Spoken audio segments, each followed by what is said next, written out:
pinupuna. Dahil isipin mo naman, sinuportahan natin ang Pangulong Marcos. Diba? Yung tawag dito, yung pagkapahiya niya noong 2024 SONA, amakin mo, ipagmalaki niya yung 5,500 flood control projects. Pagkatapos nito, uulan, babaha. Di ba? Merong divine intervention. Oh. And then, hindi pa rin makapaniwala ang ating Pangulo kasi, sabi nga niya, they were just there, yung mga flood control projects na yan. Tignan nyo yung statistics, yung listahan ng DPWH, kasi yun ang binigay sa kanya, 5,500. Kaya lang, nung sumunod na taon, di ba, confirmed yung Senate investigation ng 2024 na wala talaga siyang, marami siyang project, maraming project sa PBBM, nakikita naman yan, naglilitawan eh. Yun dun sa website, napakarami. Ang problema po ay ito, di ba?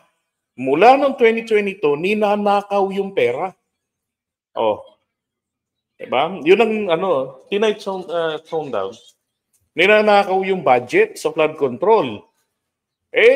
Nakakaawa yung mga kababayan natin. Now, kung bakit ako masyado nag-aalala, let me tell you a story bago tayo pumunta sa topic. Kung alam niyo yung Pegasus, dito sa may Quezon Avenue, sa may Chitoco, Rojas District, District 4. Dati, nakatira kami dyan sa may squatter dyan dati sa gilid ng Nissan sa Quezon Ave. Diyan yung pwesto ng bahay namin. Lalo na sa may tabi mismo ng tulay, yung People's Park ngayon, yung mga puno ng saging sa ilalim noon ay tanim pa yan. Ang una niyan, tanim pa yan ng papa ko. From Camarines Sur, sa San Jose Camarines Sur, yung mga binhi ng saging. Hanggang ngayon, yun pa rin nandun yung mga anak-anak. Nagkaroon dyan ng kambingan. Yun na lang yung second generation. Diyan kami nakatira. Di ba nagkaroon ng Great Flood Manila Great Flood noong 1972? Hindi pa ako pinapanganak noon. Ngayon, yun, si Jerry Angeles, alam yung Pegasus. Ngayon, meron dyan na nangyari, may mga kabahayan, kasi dati hindi pa yan, wala pang mga diki, walang flood wall yan eh. Wala, revetment ba yun? Walang ganon. Medyo padaus-dos. Tapos, bulusok pababa, malalim. Dahil bundok yung lugar eh, nung araw. Sabi sa akin ni nanay, meron dati dito, kasi may pinsan siya rong nakatira, meron dati dito nakatira, nakakaawa, sabi niya, bumaha, umaagos yung tubig papuntang ilog. Inanod yung buong bahay. Alam niyo kung ano nangyari? 4 na anak po na maliliit, kumakaway sa bintana. Wala silang magawa, yung mga tao ron. Kasi mga lalaki may trabaho, yung mga babae na iwan. Ang ginawa nga ng iba, hinabol yun, nilagyan ng lubid na mataba para matalian yung bahay. Kaya lang ho, pagdating dun banda, sa may gilid na, nahulog na, bumulusok na yung bahay. Mula po noon, ano yan? Elementary pa lang ako noon. Actually, kinder pa lang ako noon, 1980. Kinukwento na yan ng nanay ko. Lumayo kami dapat sa mga baha. Lalo sa ilog, bawal kaming lumapit, lalo na pag umuulan. Kasi mahilig akong maligo pag umuulan. At natutuwa ako kapag malakas. So, kaya pagka na may mga baha-bahang ganyan, naaalala ko yun, lalo pag nakakita ko ng rumaragasang alon, o agos, papuntang ilog, nako, naawa ko, naalala ko po yun. Sipin mo, pag uwi ng magulang, ala na, mabaliw-baliw na sila. Wala na yung 4 na anak nila. 4 na babae na magkakasunod lang ng taon daw yun eh. Sipin mo yun, tapos kumakaway yung mga bata, umihingi sa klolo. Walang makatulong sa kanila. Tinalian ng bahay, baka sakali manatili roon sa steady, tapos unti-unting ma-rescue yung mga bata, o kaya naman tumigil yung baha, humina. Wala, malakas ang baha. So kami, sila nanay, yung pinsan niya, hindi naman na-affect, hindi naman sila na pinsala. Pero, Diyos ko, yung dumaan doon sa gilid mo, yung inaanod na bahay na may tao, imagine mo, di ba, gaano ka, trauma sa isip mo. So, ganun po sa akin nag-aalala. Tapos, sinitignan ko rin dati pa, yung, di ba, binabanggit ko sa inyo, pagdating sa usapin ng korupsyon sa gobyerno, ang Thailand, matindi yan. Ang ginagawa nila dyan, yung mismong hari nila, no, nirarally nila yan ng mga taong bayan, binubunot nila yan sa kaharian at pinalalayas yan. Ganun sila kalupit. So, kaya sabi ko, itong ganitong laging baha-baha na to, pwedeng mag-trigger ito na hindi maganda. So, itong ating presidente, nakakatawa nga kung bakit walang makasagot sa tanong ko. Tinatanong ko yung iba, why BBM or PBBM took 3 years bago niya yan hinarap? Simple lang yung sagot doon kung nakakaintindi yung iba sana. Inuna ni PBBM yung ekonomiya ng bansa. Kanina may sinagot akong ganyan sa isang comment sa isang YouTuber. Bakit daw kasi hinintay pa yung 3 years? Sabi ko, ganito yan. That was my question. Inuna niyang asikasuhin ekonomiya ng bansa natin. Tapos sabi pa niya, bakit? Dapat sana yung mga investors, sabi niya, darating. Maraming investors ang nakausap ng Pangulo. Marami tayong pledges. At nakita po natin yung masamang epekto ng korupsyon sa Pilipinas. Ang Pangulo nga natin, aminado na, di ba? At eto na pinaasikaso niya. So ang ating Pangulo, hindi siya sinikap niya na umangat. Dagsain tayo ng investors. Ang problema natin, bukod yung ating constitution na nandoon yung very protective sa mga interest ng mga oligarkong Pilipino, eto pang corruption ang mga balakid. Okay? So ngayon, yung iba, kahit naman yung 60-40, may mga negosyong hindi naman kailangan yung 60-40. Diba? Wala namang kinalaman dun Yung 60-40, para lamang po yan dun sa mga bagay-bagay na nauubos, limitado, gawa ng kalikasan. Hindi naman lahat ng negosyo ay kailangan related dyan. Now ngayon, nangyari, nilalampasan po tayo. Ako man naghahanap, ano nang nangyari sa mga pledges sa ating pamahalaan? Bakit lumalampas yung mga negosyante, lumilipat sa Vietnam, diba? Yung mga nanggaling ng China, tinatawiran lang tayo, pupunta ng Malaysia because of corruption. Tapos palagi tayong nasa top 10 palagi tayo. And I still remember Miriam Santiago during the impeachment ni Corona, dahil lang sa kanyang SALN na incomplete kasi hindi niya alam daw na kailangan pati yung dollar accounts ay kasamang i-disclose. Now, sabi niya, kung lumilitaw pa lang mga mambabatas natin, ay mga banal. Diba? Pero, bakit taon-taon na lamang sa mga corruption index nakikipagkarerahan tayo? Diba? Tama po yun.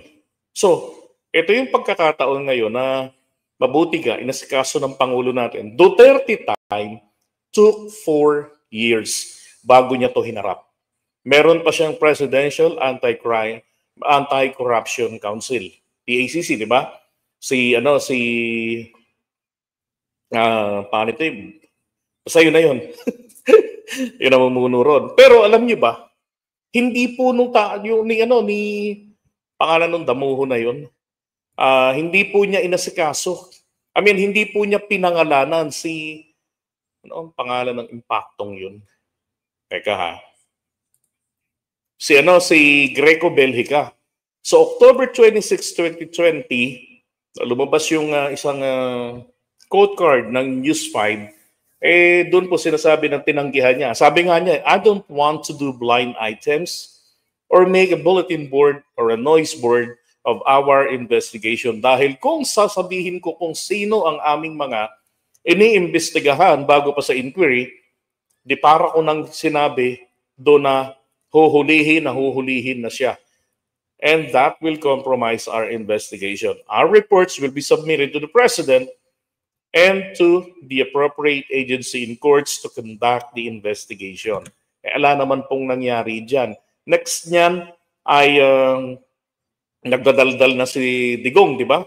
Na sinasabi niya na, yeah, that's Belgica. Thank you, Elaine and Jerry.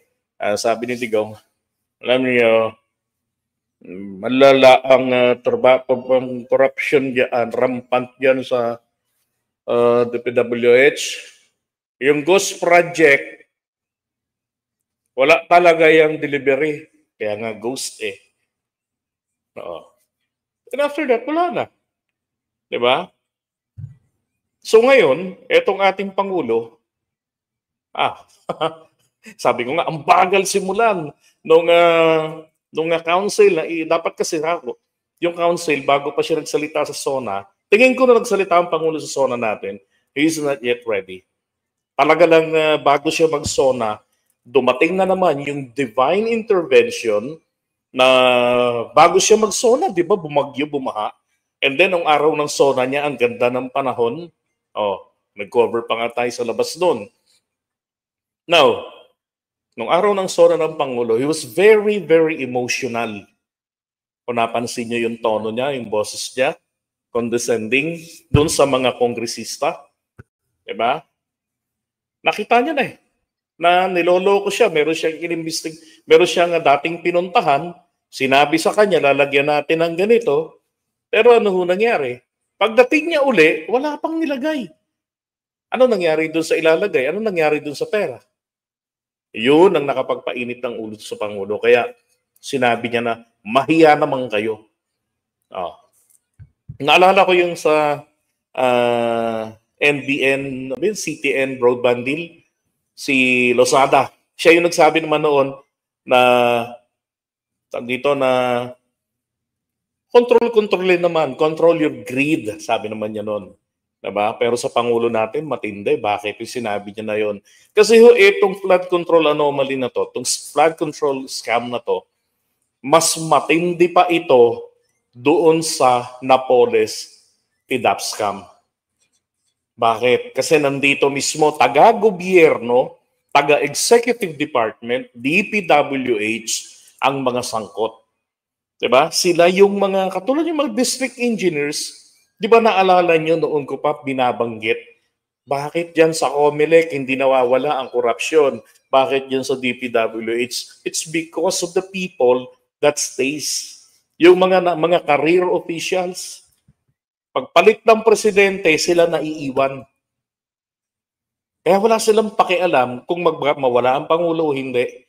Kung bakit yung namumuno nakukurap, dahil sa kanila, sila ang author ng nakawad. At yun talaga namang, 'di ba? Kumbaga nagkaaminan na talaga, nagkabukingan na ngayon diyan sa Kongreso at sa Senado. 'Di ba sila Bryce Hernandez, yung grupo ng sindikato na 'yan, nito nila Alcantara, naglalaglagan ng mga damuho. But I don't buy yung laglagan nila. Bakit? Nafo-focus, sinasalo lang nila yung atensyon eh. Meron pang ibang mga mas mabibigat na mga tao na dapat pa nating makita.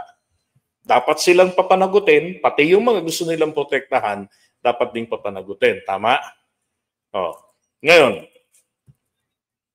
ginawa ng Pangulo natin, pinirmahan na po yung tawag dito, etong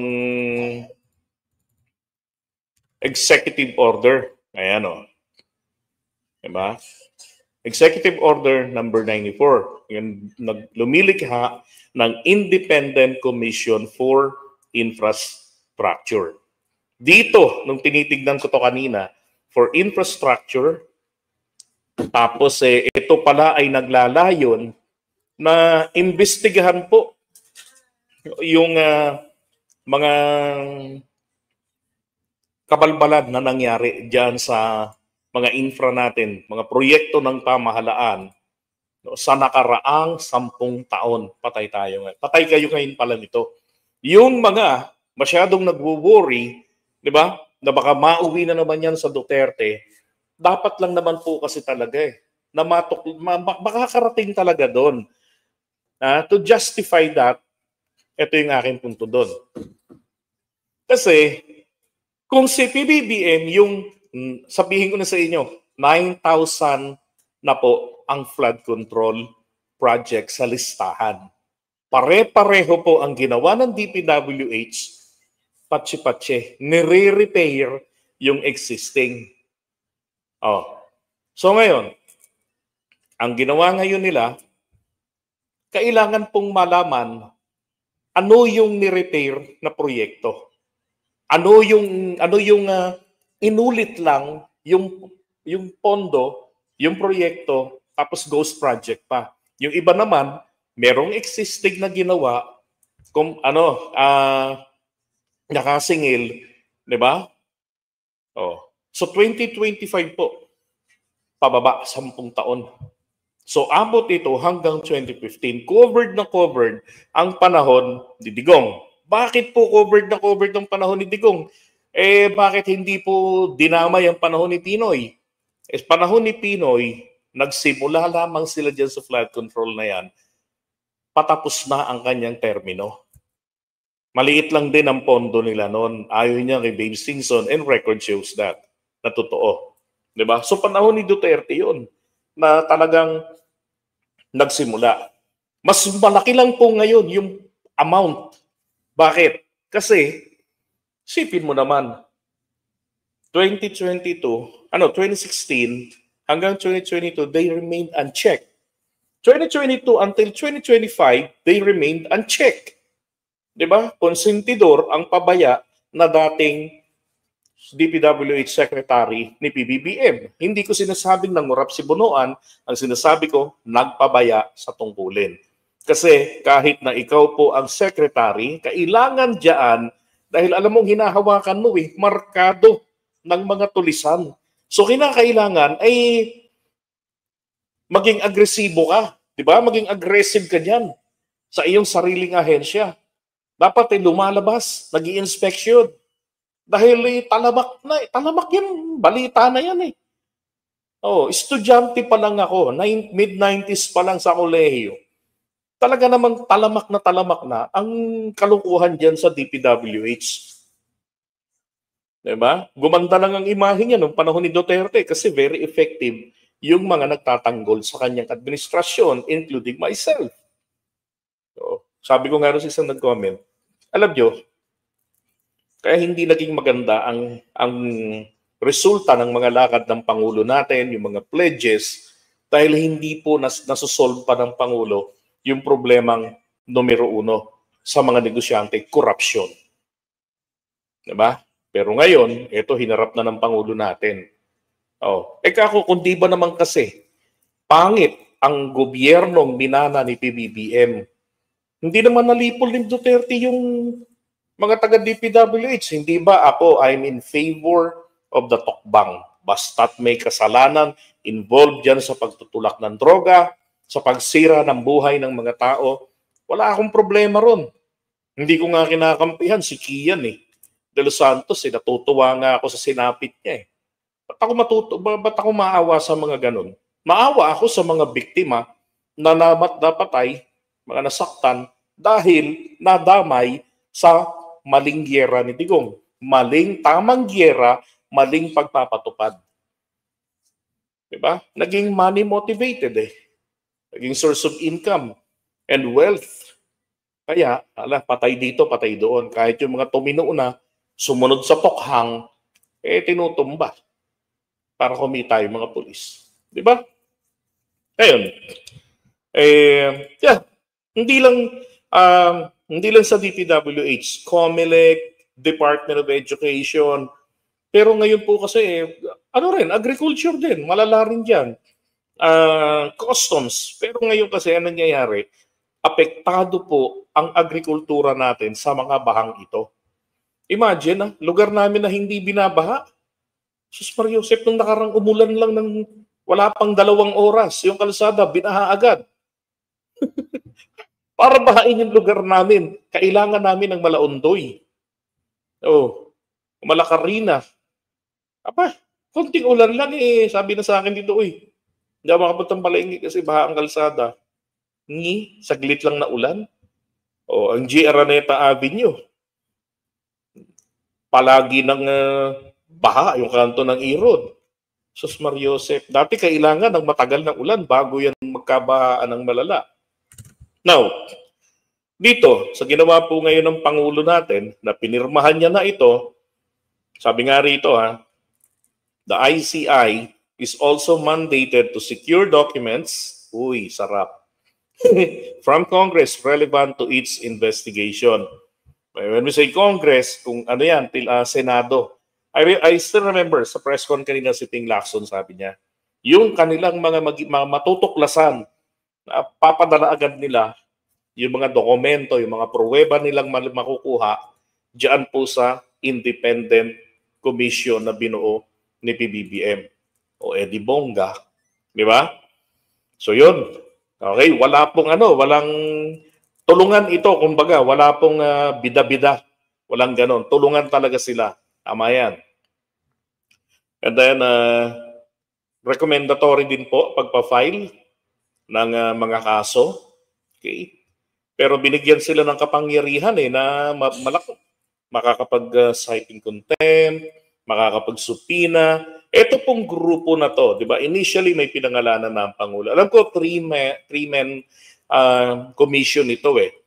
Ito si dating Supreme Court Senior Associate Justice. Pareho ng level ni Carpio. Ito si Bernabe. Very unpredictable po ito. Kaya ito ang kinuha ng Pangulo natin. Hamakin nyo, siya po ay appointee ni Pinoy. Okay? Nakalain nyo ba na kumontra yan sa trip ni Pinoy doon sa PDAP scam, tapos kumontra din siya doon sa tawag dito yung teka, meron pala akong nilagay rito. Ito. Bernabe's voting record comes under scrutiny. Okay, the Judicial Barring Council, Vetser, and 4 other incumbent justices. For one, she has voted against the former President Pinoy, the one who appointed her on the key cases in his administration. She voted against the EDCA. Kumontra din siya dyan sa DAP, Disbursement Acceleration Program. And then, Bernabe also breaks the notion that careers juries will tend to vote in favor of the bureaucracy, that they will most likely respect the discretion of elected bodies.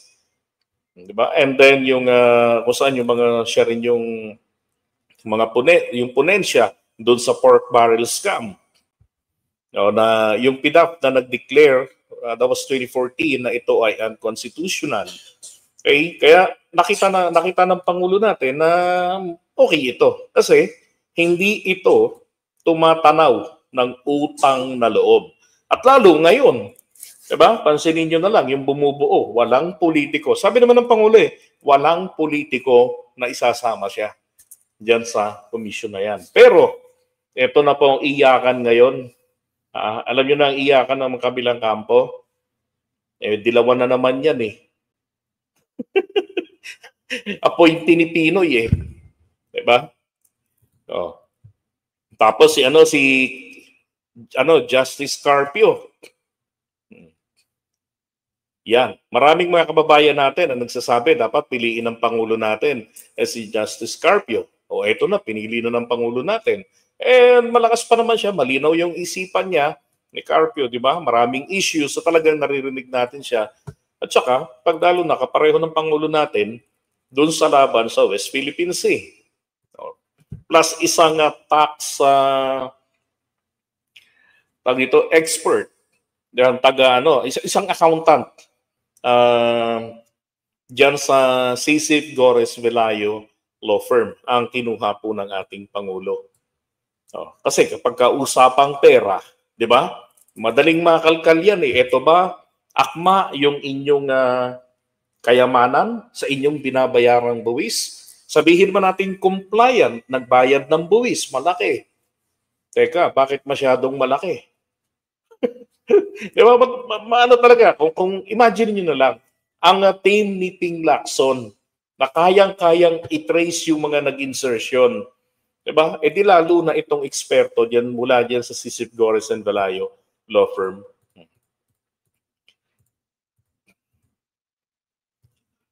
Oh, yan, di ba?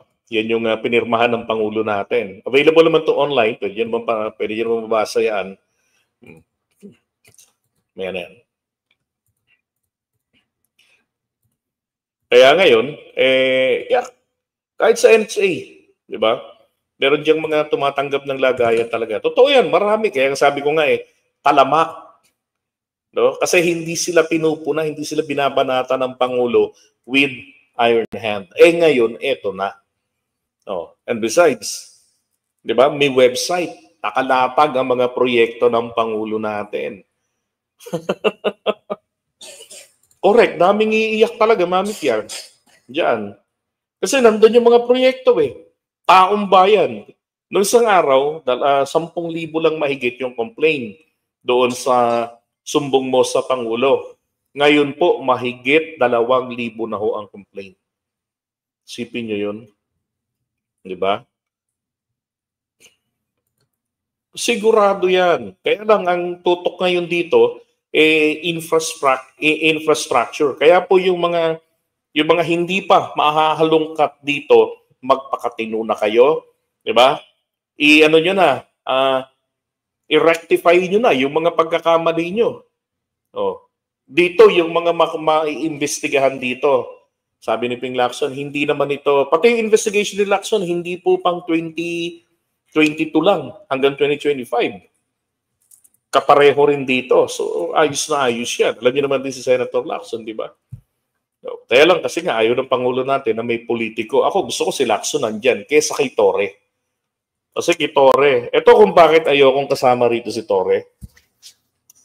Delikado lagay ni Torre. Paano? Hindi ba isinasangkot si General Torre ng PNP doon sa... Kasi pahiya sila sa Sabongero investigation nila. Ano nangyayari doon sa taal-taal nila? Wala, di ba? So ang gusto yatang palitawin ngayon, tawag dito, may case tampering na nangyayari.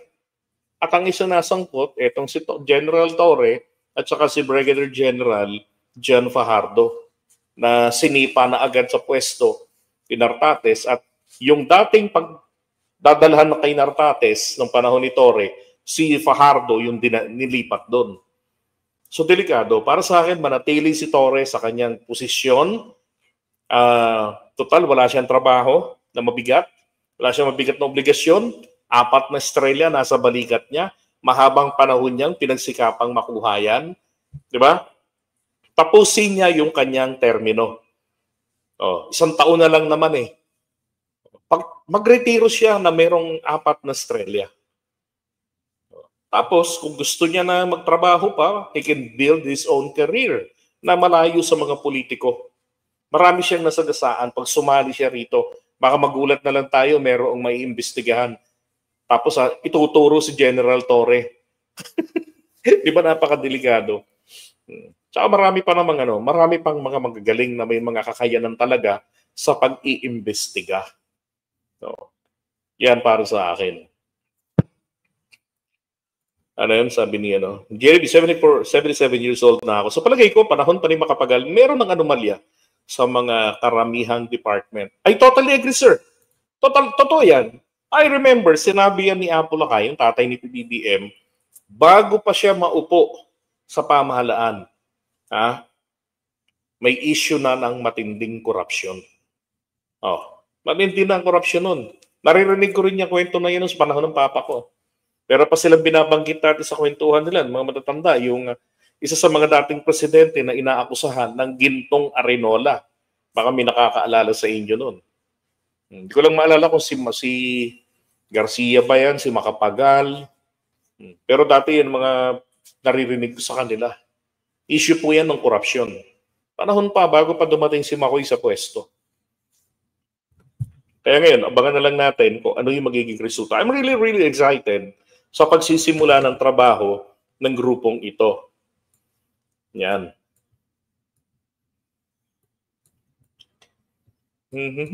Sarap.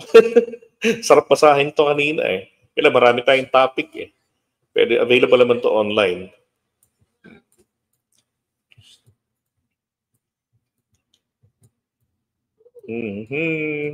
Ayan, the ICI shall on complaint or motu proprio, wala nang complaint, pwedeng kusang loob mag-investigate. Alam niyo, para sa akin, hanggang matapos termino niya,